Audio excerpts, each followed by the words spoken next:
오늘은 사무엘하 12장 말씀을 통해서 우리가 하나님의 말씀을 함께 나누도록 하겠습니다. 다윗은 왕이 된 후에 위대한 업적을 행하였습니다. 사람들의 마음을 헤아리며 수도를 천도하고 사울의 가문을 돌봐주는 일들을 하였습니다.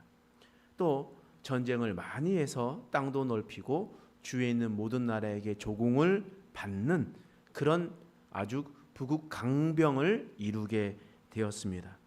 그러나 다윗이 하나님께서 맡기신 자리에 있지 않았을 때 그는 하나님 앞에 범죄하게 되었습니다. 다윗이 남편에 있는 이 밧세바 여인을 범하고 난 다음에 이 밧세바는 임신 사실을 다윗에게 알렸습니다. 그러자 다윗은 전쟁 중이었었던 밧세바의 남편을 예루살렘으로 불렀습니다. 그러나 충성스러웠던 이 신하 우리아는 자신의 집에 돌아가서 자신의 아내와 있지 않고 그냥 성문 밖에 서서 그곳에서 자신이 함께 있었던 군인들과 함께 그곳에서 잠을 자고 다시 전쟁터로 돌아가게 되었습니다. 다윗의 모든 계획이 어그러지자 다윗이 편지를 써주었고 요압은 그 편지를 받아 우리아를 전쟁터 가장 선봉으로 내세워 죽게 만드는 그런 일들을 행했습니다. 다윗이 한 범죄를 덮으려고 더 큰 범죄를 저질러 버렸던 겁니다. 그리고 다윗의 완전 범죄는 계속해서 진행이 되고 있었습니다. 다윗은 우리아가 죽고 난 다음에 장례 끝날 때까지 기다렸습니다.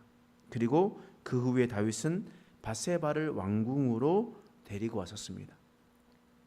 다윗이 봤었을 때는 자신의 불륜으로 있었던 여인을 데리고 온 것처럼 보여지겠지만 그러나 사람들이 보기에는 어떤 모습이겠습니까? 사람들이 봤었을 때는 전쟁터에서 죽은 자신의 부하를 책임져 주는 다윗의 자애로운 모습을 보여주는 것입니다. 이처럼 다윗은 자신의 모든 죄악을 완벽하게 덮고 그렇게 계획하면서 자신이 점점 더 높아지는 그런 일들을 하게 되었던 것이었습니다. 사람들 보기에도 다윗이 너무나 좋아 보이게끔 그렇게 행동을 하였습니다.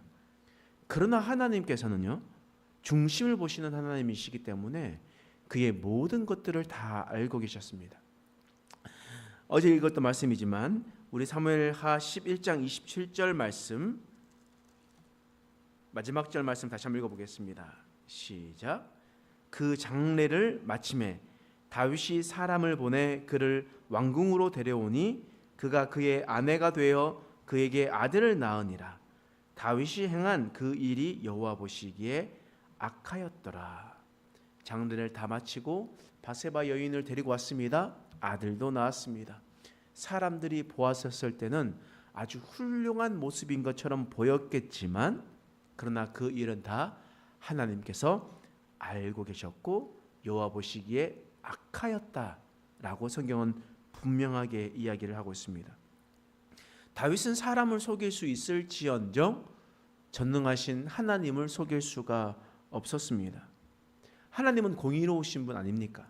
죄에 대해서는 반드시 심판하시는 분이십니다. 그러므로 하나님은 다윗의 죄악을 가만히 놔둘 수가 없었습니다. 그래서 하나님이 보내신 사람이 바로 선지자 나단이었습니다. 나단이 하는 이야기는 이런 이야기가 있었죠. 어느 한 나라에 부자와 가난한 집이 있습니다. 부자 집은 양이 많이 있었고 가난한 집은 양이 한 마리만 있었습니다.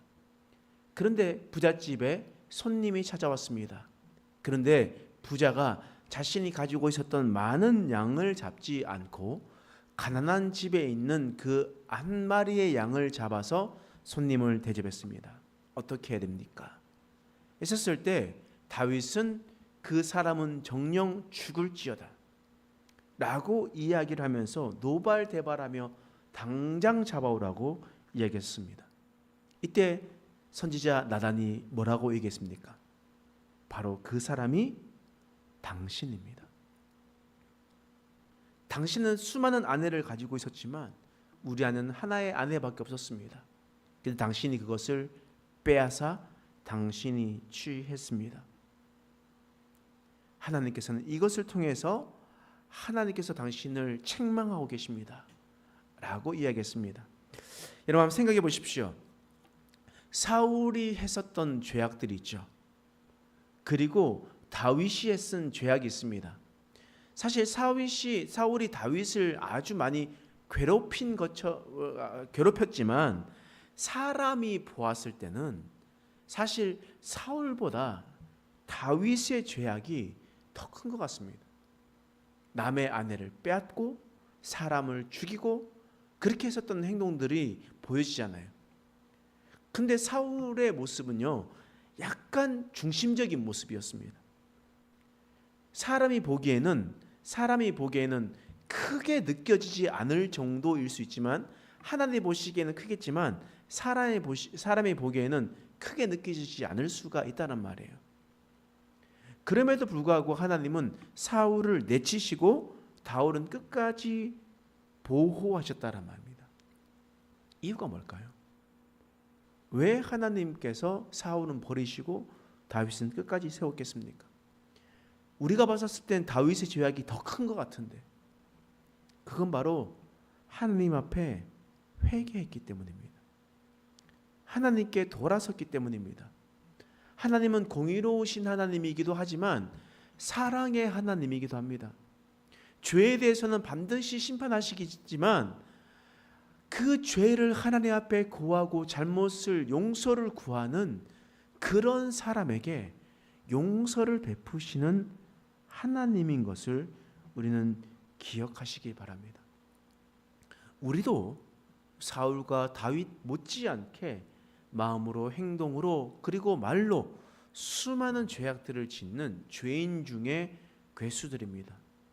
그러나 우리가 지금까지 머물러 있을 수 있는 이유는 무엇이냐면 하나님의 십자가의 사랑 때문입니다. 주님의 십자가의 사랑이 아니라면 우리는 이 자리에 설 수도 없고 하나님 앞에 나아갈 담력도 얻을 수가 없습니다. 우리가 회개하며 우리의 삶을 돌이키고 우리의 죄를 주님 앞에 고백하며 나갈 때 하나님은 우리를 지키시고 보호하시며 끝까지 책임져 주시는 것을 믿으시기 바랍니다. 그런데 하나님은 용서와 별개로 다윗에게 죄에 대한 책임이 있음을 아주 무겁게 깨닫게 해 주셨습니다. 용서는 용서지만 죄에 대한 그 무게를 경험하게끔 하나님께서 하셨다는 겁니다. 하나님께서는 다윗의 이 죄로 말미암아 하나님은 다윗에게 말씀하셨습니다. 오늘 말씀 10절 말씀 읽어보겠습니다. 시작. 이제 내가 나를 업신여기고 햇사람 우리아의 아내를 빼앗아 내 아내로 삼았은즉 칼이 내 집에서 영원토록 떠나지 아니하리라 하셨고, 첫 번째 하나님의 무거운 이 죄악에 대한 심판은 너의 집 앞에, 너의 집에 칼이 떠나지 아니할 것이다 라고 말씀하셨습니다. 그리고 이 말씀은 그대로 이루어졌습니다. 다윗의 자손 밑으로 갈수록 칼은 떠나지 않았습니다. 왕이 바뀌며 피비린내 나는 일들도 수없이 일어나게 되었습니다. 그리고 수많은 적들이 침공해 와서 어려움을 겪기도 하였습니다. 집 앞에 칼이 떠나는 일이 없을 것이라 말씀하셨는데 그것도 이루어지게 되었습니다. 또 12절 말씀 읽어보겠습니다. 시작. 너는 은밀히 행하였으나 나는 온 이스라엘 앞에서 백주의 일을 행하리라 하셨나이다 하니. 이게 무슨 말이겠습니까? 하나님께서 무슨 말씀이시냐면 너는 은밀하게 바세바를 취했지만 너는 너의 아내들이 대낮에 욕보임을 당할 것이다 라고 이야기하는 겁니다. 너는 한 여인을 취했지만 너의 아내들이 대낮에 그렇게 욕보임을 당할 것이다 얘기했습니다. 이 말씀도 이루어졌죠. 누굴 통해서 일어났습니까? 자신의 아들 압살롬을 통해서 일어났습니다. 압살롬이 헤브론에서 반역을 하고 예루살렘으로 도착을 했었을 때 아히도벨의 계략으로 그 성을 취하는 왕은 반드시 그 왕의 부인들과 함께 동침을 하고 성관계를 맺는 것이 고대 근동의 힘의 원리였습니다. 그래서 압살롬이 자신의 어머니 뻘이었지만 백주대낮에 사람들이 다 보는 앞에서 욕됨을 대는 것들을 보여지게 되었습니다. 그리고 세 번째 14절 말씀입니다. 읽어보겠습니다. 시작. 이 말미암아 여호와의 원수가 크게 비방할 거리를 얻게 하였으니 당신이 낳은 아이가 반드시 죽으리이다 하고, 다윗이 불륜으로 낳았었던 그 아이가 죽을 것이다 라고 이야기를 했습니다. 그래서 자신의 낳았었던 아이가 죽게 되는 그 고통과 아픔을 경험하게 되었던 것이었습니다. 그러면서 죄에 대한 결과가 얼마나 무섭고 두려운 것인지 깨닫게 해 주었다라는 겁니다. 여러분, 우리가 하나님께서 원하시지 않는 자리에 있을 때 우리는 죄를 짓게 됩니다. 그때 우리는 최대한 빨리 주님 품으로 돌아가야 됩니다.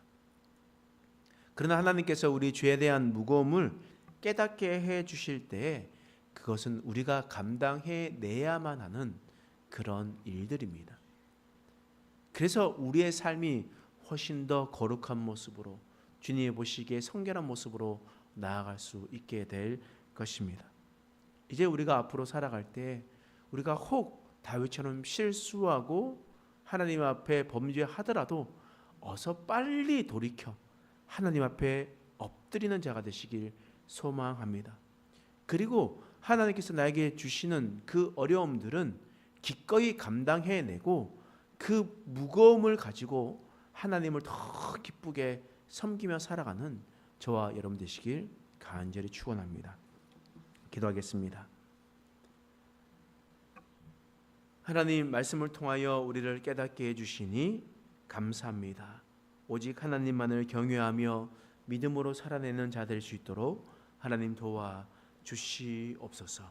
하나님, 우리가 다윗과 같은 빨리 회개하는 자들로 서게 하여 주시옵소서. 우리는 실수하고 넘어질 수 있는 자들입니다. 그러나 끝까지 그 마음을 고집스럽게 하나님 있는 자들이 아니라 하나님께 어수속히 무릎 꿇고 돌아오는 자들로 설 수 있도록 도와 주시옵소서. 감사드리며 예수님의 이름으로 간절히 기도드립니다. 아멘. 말씀을 생각하면서 함께